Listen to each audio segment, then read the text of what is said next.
And so Moses began his apprenticeship with the master, and the master told him to keep silent, whatever happens. Keep silent means keep your mouth shut. Yeah, you're right. But it's very difficult. Yeah, you try to shut up tomorrow and see what happens. Even if you don't want to talk, people come to you and say, "Hey, what's the matter with you?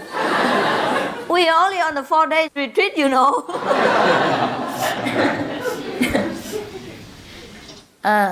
So then the master said, doesn't matter what happens. You have to keep silent. Don't talk at all until I allow you to. So Moses said, d'accord, okay. Yeah. And then two of them wandered through the countryside for many days, and sometimes stop here, sometimes stop there, stop in a hotel, something like that. Yeah. And one day they passed by a very, very, very, very, very, very beautiful countryside. And the beauty of it was so extraordinary and dazzling that Moses couldn't help but open his eyes to look and then open his mouth as well. And then he didn't open it alone. He made some sound out of it. Oh, Master, isn't that beautiful?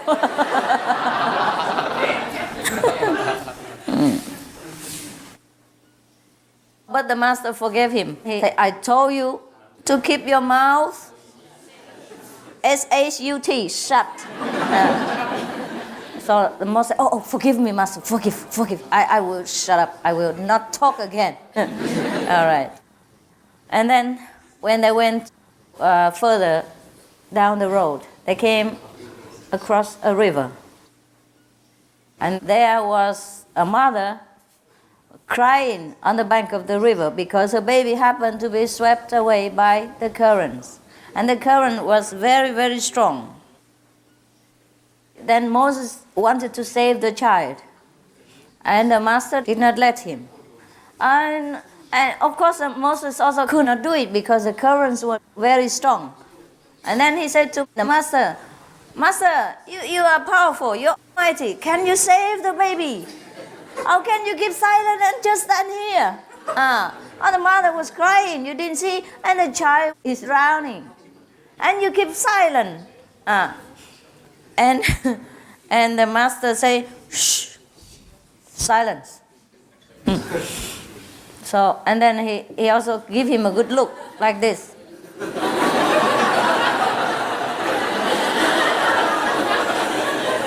You know that look very well. From somebody I will not mention the name. When she is angry, she look like that too. Her eyes become twice as big as usual. So now, you know that person, huh? Somebody calls something tsu. I don't know. That person. Okay. And so, even though Moses obeyed the Master, yeah, and kept his mouth shut, after the baby's drowning incident, he was very, very troubled in his heart. Not you.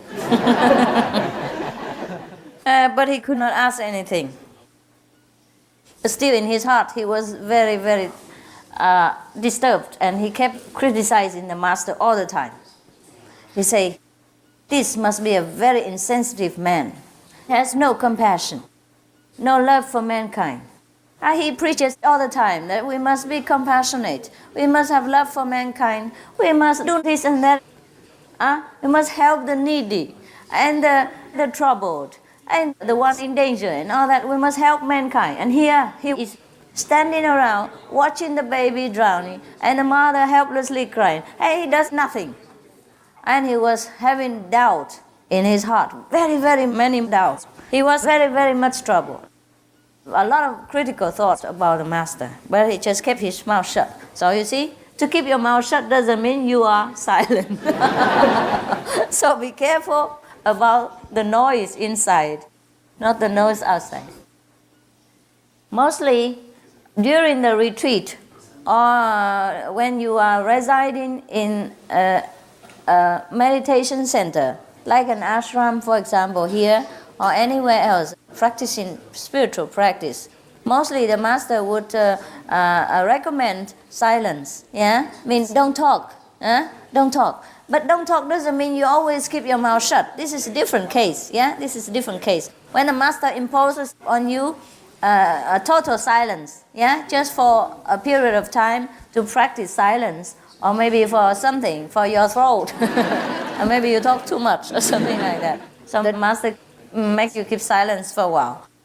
Or sometimes you impose the discipline of silence upon yourself for a period of time, yeah, so that probably you will be more withdrawn inward, and then you will be more sensitive to your inner nature. Then you can find your own enlightenment quicker, something like that. That's the difference. But in most cases, in the ashram or in the spiritual centers, people would say, keep silence. That means you don't talk nonsense, but you talk when necessary. When some people ask you about spiritual practice, and you tell them. Yeah? When some people need your help explaining something, you do it. Yeah? But briefly, clearly, and then no more. That is how you keep silence. It doesn't mean that when you're in the center, you say you don't talk, and then anybody asks you, you just say,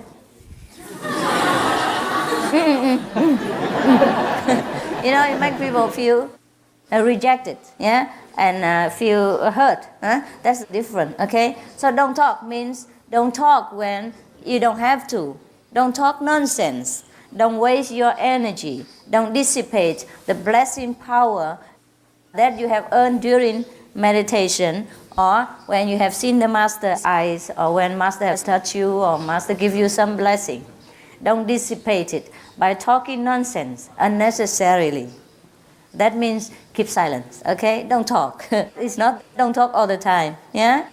And also during meals, it's better not to talk, because when you talk, you don't chew properly. I'm talking about the material. We haven't talked about the spiritual yet. You don't chew properly, and sometimes you talk and then you swallow it in the wrong channel. Yeah? Instead of going to your stomach, it goes into your lungs, and then it causes you trouble. Sometimes it's like that, you see? It goes to your nose, and then sometimes you can die from it. Yeah? So since the ancient times, the people say, when you eat, don't talk. That is a logical explanation. Another explanation is that most of the time the devil goes through the mouth, because it's the widest opening of all. And we open it most of the time.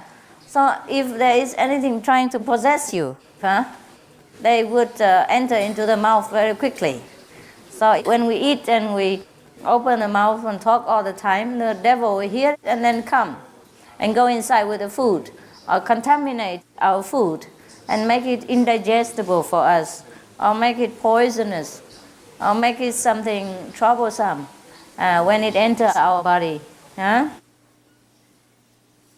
Also, when we eat together, we talk, we breathe all kinds of germs into the food, and then the other person also has to inhale and eat the food, which is infected by our germs. Things like that. Yeah. Sometimes we have an infectious disease and we don't even know yet. It just entered and it did not develop in our body, so we do not know we have contagious disease. And since we eat and we talk and we breathe into the food, other people might get infected by us as well. Therefore, while eating, it's better that we don't talk. And if we have to talk, then it's better not to talk directly into the food. Not like you crawl on top of the table and talk to each other like this. And then, of course, your mouth water and the breathing or the germs will come into the food as well. Maybe we don't see it, but it is there, And sometimes we eat and we talk, and then all the salad is in between the teeth and all that. And suppose you are at a romantic dinner, then there you are.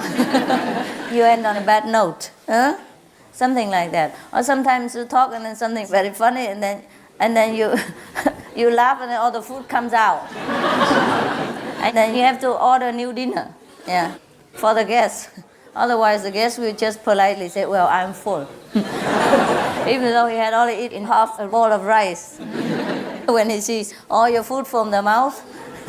I spread all over on the other food on the table, and he said goodbye. I told you about my dream marriage. Remember last time? Oh no, you were not here. That was in Chinese. It was probably printed on the magazine. Did you read it? Not yet. Yes? About my marriage? A dream of marriage, about my dream person? Yeah. Perhaps I forgot to tell you that when he talked, he breathed into the food. Yeah, and he blessed my food with his mouth water. And so before I finished my dinner, I said to him goodbye. So when you look for a girlfriend or boyfriend, be careful, don't talk too much at the table, okay? And when you talk, don't talk too loud. Yeah, you talk with a quiet voice, then the mouth water doesn't come out that much. Yeah, okay? If you're afraid that your voice is too low and cannot reach the other person's ears, then use microphone. Just like me. So every time you go out for dinner,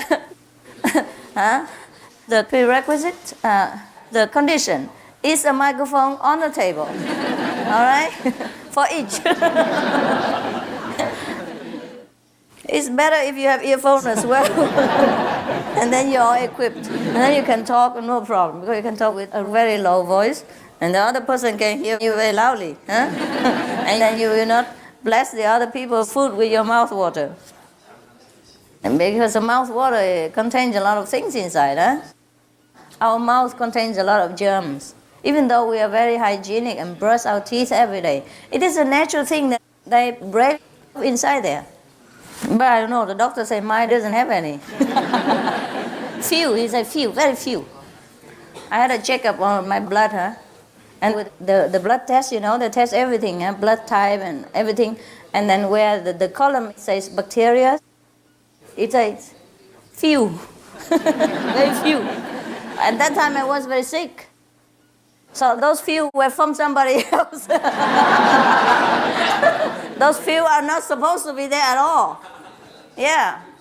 So I was very sick, that's why I had to have a blood test, Just a few bacteria make me sick. Can you imagine how much it make you if you kiss somebody? Or let him bless your food with water from his mouth and his nose and whatnot.